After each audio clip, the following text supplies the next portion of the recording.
Volkswagen's new look first graced the VW Scirocco in late 2008, and it's slowly been spreading through VW's lineup. Now it's reached the new version of the popular Terran family van. From the front, the new look includes a wide black grille with crisp horizontal lines. In back, the new typical Volkswagen taillights. Almost every part of the car has been redesigned. Volkswagen's Andreas Block says all of the sheet metal has been changed. The front end and the rear also reflect what Block calls a new VW design DNA. It's an extensive facelift. Yet, still unmistakably Volkswagen from every angle.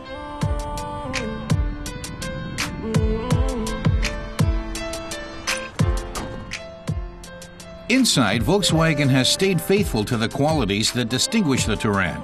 They include flexibility, seats that neatly fold down to provide lots of space in various configurations. Volkswagen also managed to make the boxy car more aerodynamic. Andreas Block says the old Terran already had a drag coefficient of 0.3, which was the best in the car's class. Now that's been dropped to 0.29. The interior is spacious and comfortable. The leather sports seats offer good support for long trips. Materials used in the car look and feel good.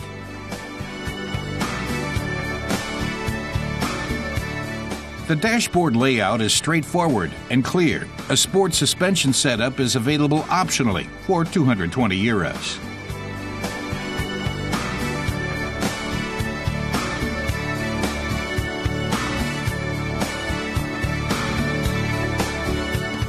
The panorama roof is not standard, even with the best equipment package. It costs an additional €1,170.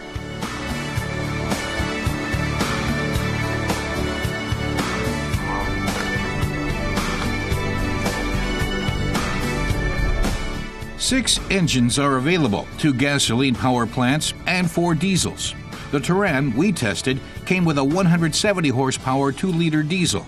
This model comes with a dual clutch transmission as standard equipment.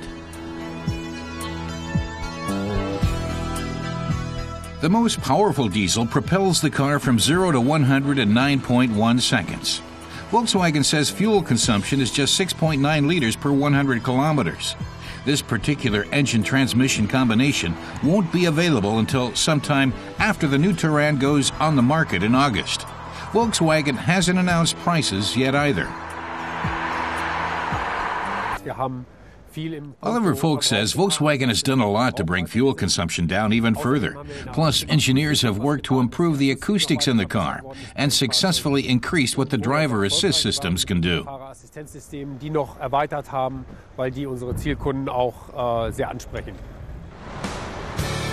The automatic parking system, for instance, makes backing into a space child's play.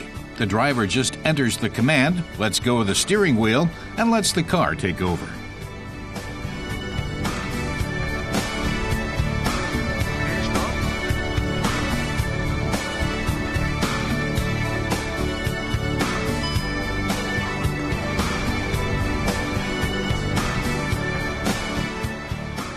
The car also determines when to turn the lights on and off. Vogt explains that the normal halogen headlights now feature a high beam assistant that recognizes oncoming traffic and automatically dims the high beams. That means drivers can leave the high beams switched on without worrying about blinding oncoming drivers. The xenon headlights, seen here, have a completely new lighting system that until now was available only in the luxury car segment. Volkswagen calls it dynamic light assist. It also makes it possible to drive with the high beams and not blind oncoming traffic. It engages a shade over the lamp to keep the light out of drivers' eyes while still giving full illumination to the lane ahead of the car. With the new Terran, Volkswagen has successfully raised the standard another notch. Even though the third row of seats costs an extra €705, the 7-seat diesel Terran makes a solid impression.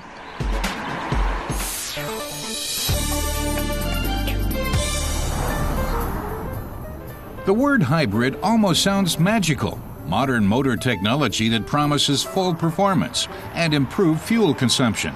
But do hybrids really deliver? We'll get to that, but first, what exactly is a hybrid? Volker Schindler, professor at Berlin Technical University, explains that hybrid cars have two independent systems consisting of energy storage, an energy converter, and a system that delivers power to the wheels. Today, the primary propulsion system is usually a gasoline engine with a fuel tank and transmission. The hybrid adds a second branch consisting of batteries and an electric motor. That's a lot of complicated technology. And expensive. So why not just go for a diesel, which is proven technology, cheaper to buy and very efficient? Our test vehicle is a 6-cylinder 730D from BMW. It costs 73,000 euros, or more than 30,000 euros less than the powerful 8-cylinder hybrid BMW. Of course, the driving experience is also part of the equation. So we asked Martin Halder, founder of the Meilenwerk car museums in Berlin, Düsseldorf, and Stuttgart, to help us get some answers. The 730D has a 3-liter engine that delivers 245 horsepower and 540 newton-meters of torque. The Hybrid 7 Series has 465 horsepower and a massive 700 newton-meters of torque. 20 horsepower and 210 newton-meters of torque come from the electric motor. In addition to the much higher price, there's one other disadvantage to the hybrid. The lithium-ion battery makes the trunk a little smaller. First, our test driver takes the hybrid out for a spin through Berlin. Halder says the car is very relaxing to drive. There's very little wind noise, and the engine is virtually silent. It's the kind of car one can put on cruise control and then comfortably drive hundreds of kilometers.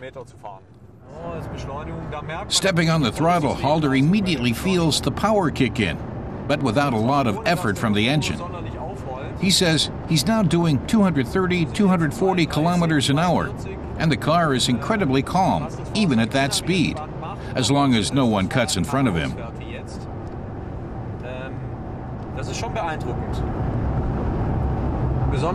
Halder describes it as a relaxed feeling because the engine never sounds like it's working very hard.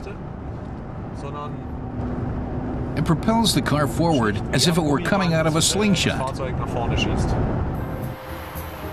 After a good hour on the Autobahn outside Berlin, it's time to switch to the 6-cylinder diesel with 220 horsepower less. Halder says under full acceleration, he immediately notices that the engine has to work hard. It's well muffled and not intrusive inside the car, but still obvious that the engine is pushing its limits. But Halder says that doesn't mean the car is underpowered. It has plenty of power for all normal driving needs. Das reicht eigentlich für alle Fahrzustände locker aus. The diesel also has active rear axle steering.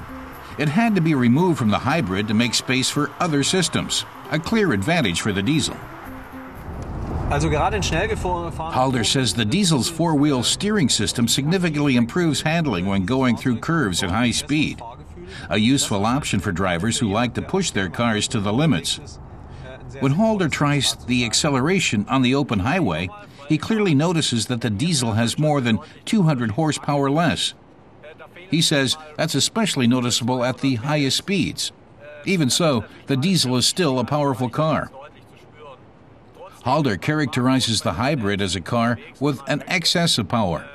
Power that may satisfy a desire for speed, but doesn't have much practical use. Over longer distances, the hybrid won't be much faster than the diesel. Viel schneller wird man auf lange Strecken mit dem Active Hybrid nicht sein als mit dem Diesel. Our fuel efficiency tests the next day proved what our test drives had hinted at. While the hybrid's fuel consumption is fairly low for a car with that kind of performance, the diesel is much more frugal. In the city, the hybrid needs 14.7 liters to do 100 kilometers, compared to 9.7 liters for the diesel. The difference is smaller out on the open road, with the hybrid burning 9.4 liters compared to 6.8 for the diesel. The bottom line is that while the BMW Active Hybrid may be a fascinating driving machine for performance freaks, the good old diesel actually does more things better at a much lower price.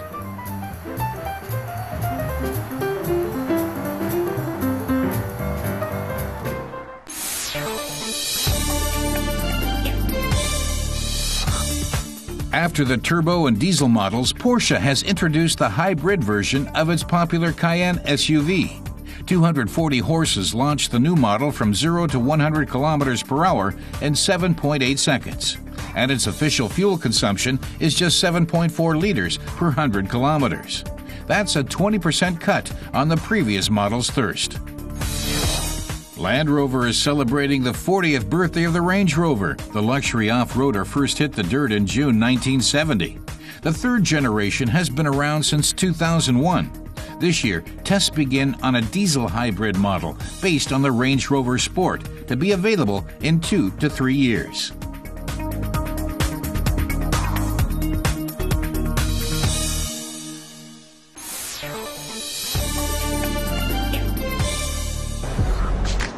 When the doors open at Tuning World, the fans come flocking to Lake Constance. This year's fair offers 235 exhibitors displaying some 1,100 cars, and 152 private tuning clubs are showing up too.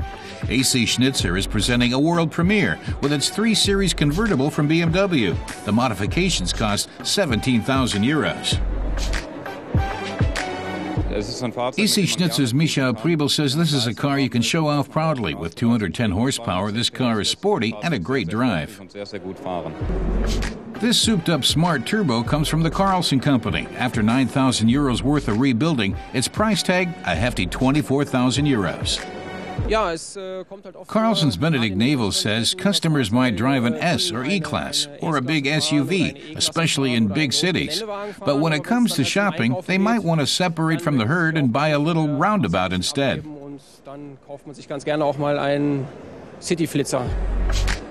Another world premiere is the Opel Astra from Steinmetz. It's lower and sportier with new front and back ends. Dirk Steffen says the car's basic price is $33,000 plus $3,500 for the changes. This Hummer is a real feast for the eyes, with a plasma TV, 6 monitors, 7 amplifiers, and 5,500 watts of power. Eaton's Philip Schneider admits this is a model for enthusiasts, but includes components that can be easily built into any car to enjoy a total audio experience. The experimental car Elmar is a work of real do-it-yourselfers. Students from Mannheim took 9 months to build this electromobile. It's primarily a purely fun car, says Joachim Greiner. But it's built around alternative energy, in this case electric drive, and the newest technologies available on the market or still in the development stage. There's no limit to creativity here. People build what they like. New bodies, new colors. It's like a kaleidoscope on wheels.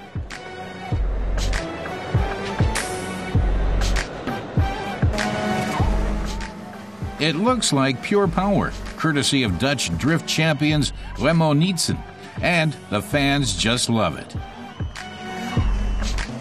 But it has a filigree footing with the elegance and grace of a water ballet. Expert drifts that give the spectators what they crave.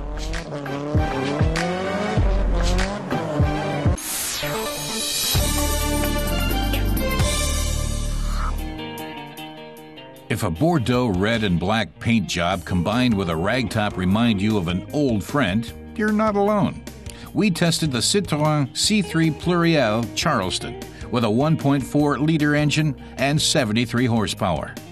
This special model was created in the memory of the Charleston version of the legendary 2CV. The original 2CV Charleston was built from 1981 until 2CV production ended in the early 1990s. In the front of the Pluriel, the headlights fit exquisitely into the car's gently curving lines.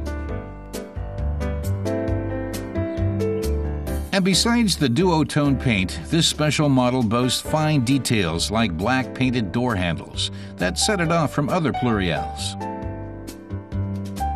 The arched black lower paint job runs subtly all the way through to the roof construction. And the flowing effect of the bicolor paint is continued in the back.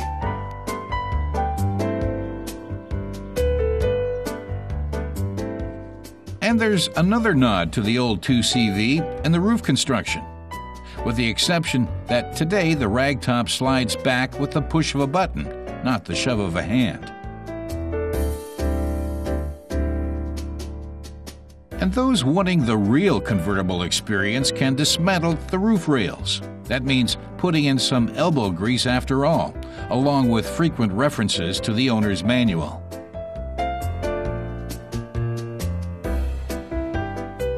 The Pluriel's trunk holds 266 liters of space, or 137 when the roof is down and the rear window folded in.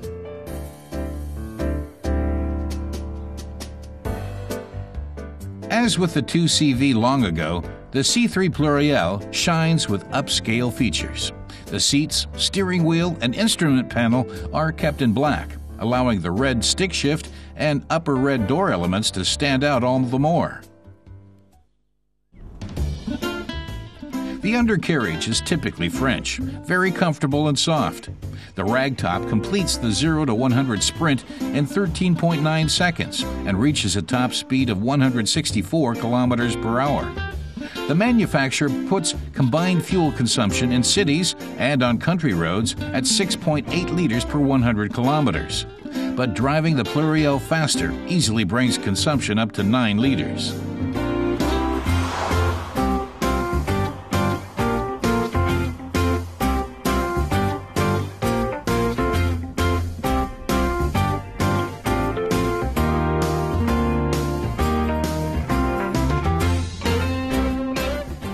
The Citroen C3 Charleston lists in Germany for €21,940. ESP, anti-locking brakes, and automatic air conditioning are standard. Whether Citroen revives the real 2CV is still open, so in the meantime, we'll have to make do with the Pluriel's special edition.